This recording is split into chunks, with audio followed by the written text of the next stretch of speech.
We have two parts on to this conversation. Okay. The part one will be basically about the gospel and the law of Moses and the new covenant, Mm-hmm. and then part two will be like random questions. But I have questions, but as we go along, maybe we shall have more questions to ask you. Okay. So there is a saying. I'm going to start with this. There's a saying. I've been listening to you even when I was coming Mm-hmm. to this studio.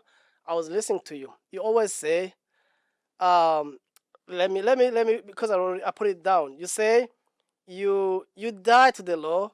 You are not under the law. Cross is the end of the law. Yes. You say that. And it's something that you repeat most of the times, whether on radio, even when you're teaching on Sundays. Mm-hmm.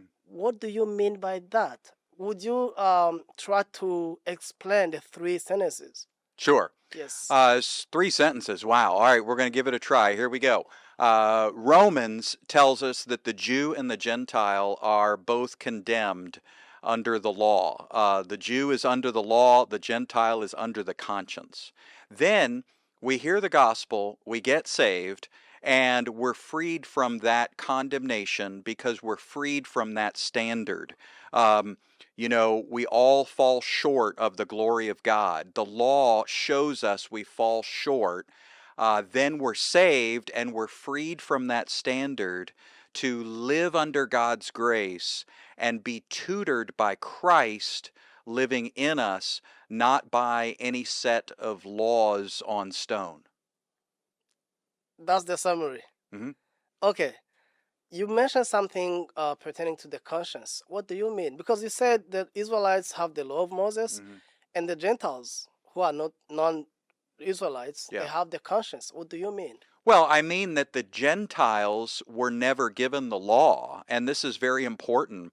I mean, we read this in Romans chapter 2. It says, the Gentiles who have no law have the righteous requirements of the law written on their minds, their conscience bearing witness, their heart being accused. They end up accused or defended because they're either doing right or they're doing wrong.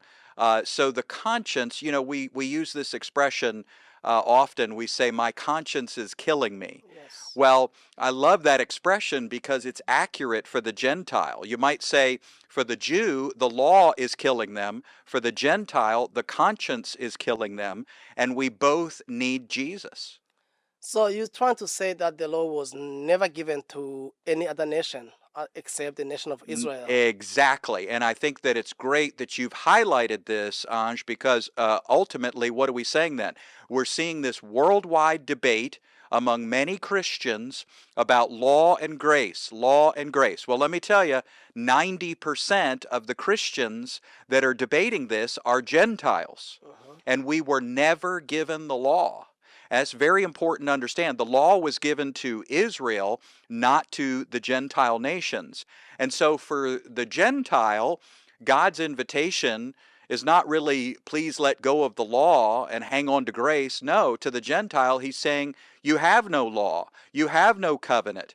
I mean, early on in Ephesians, it says that you Gentiles were excluded from the commonwealth of Israel. You have no covenants and no promises. You were without God. So for the Gentiles like you and me, our invitation from God is come enjoy the new covenant of Jesus Christ. It's not Jesus plus Moses because we were never invited to Moses.